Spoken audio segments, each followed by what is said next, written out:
Hello all. In this video we will be discussing about the composition of forces. Composition of forces means to determine the resultant of forces. Both are one and the same thing. So to determine the composition of forces or to determine the resultant of forces means we have to combine two or more forces into one single force, or we have to replace multiple force system by a single force system. To combine forces, there are different methods. There are two graphical methods and two analytical methods. The graphical methods are triangle law and polygon law, whereas the analytical methods are law of parallelogram of forces and sine rule. We will be discussing in this video law of parallelogram of forces.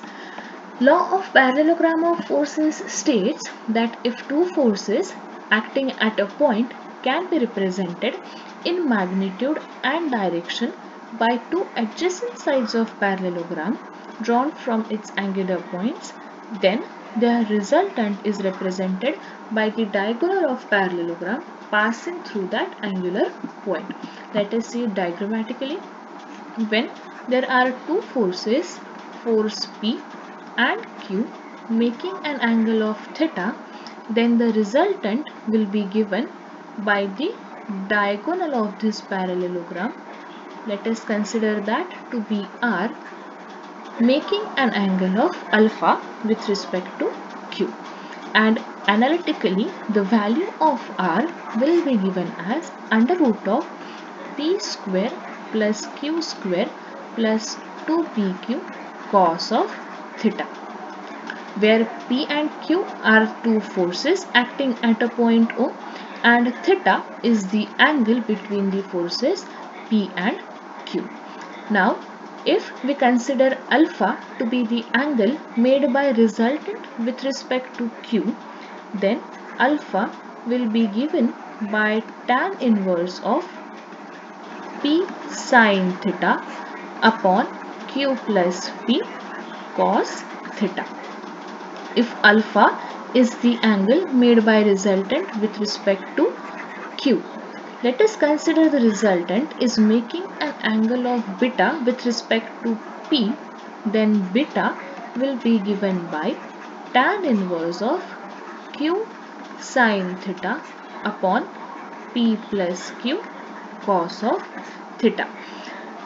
By using these formulas, you can solve the equation where you can solve the force system where there are only two forces acting. Parallelogram law of forces is applicable only when there are only two forces acting. Now, let us look at different conditions how the forces can be acting. What if the angle between P and Q is 0? So if theta is 0, what will be the condition? If theta is 0, the forces will be acting along the same line and the resultant will be given by P plus Q when theta is 0.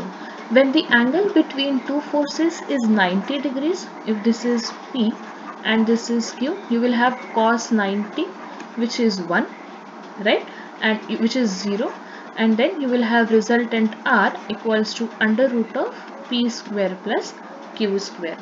If alpha or if theta, the angle between the two forces is 180 degrees, if theta is 180 degrees, both the forces will be acting in two opposite directions. So resultant will be given by P minus Q. And what will be the direction of the force here? The direction of the force will be, of the resultant will be in the direction of larger force. The direction of resultant will be in the direction of larger force. So these are two conditions: if theta is 0, if theta is 90, and if theta is 180, that you need to consider while solving parallelogram law of forces. Now the next point is sine rule. Sine rule is applicable when there are three forces available. If a particle is acted upon by three forces remains in equilibrium, then each force acting on the particle bears the same proportionality with the sign of angle between the other two particles.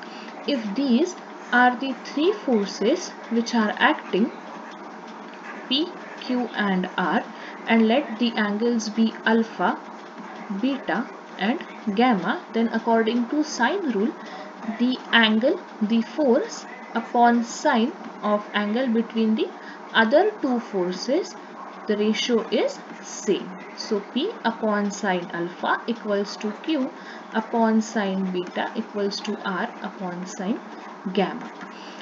This is applicable when these three forces are in equilibrium. So sine rule is same as your Lami's theorem. So this is your sine rule or your Lami's theorem.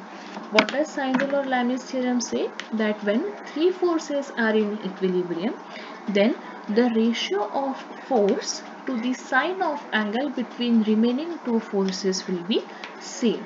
That is your Lami's theorem.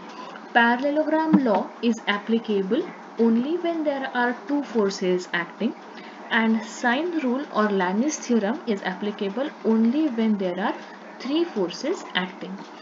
When the force system consists of more than three forces, we will have to use method of resolution of forces.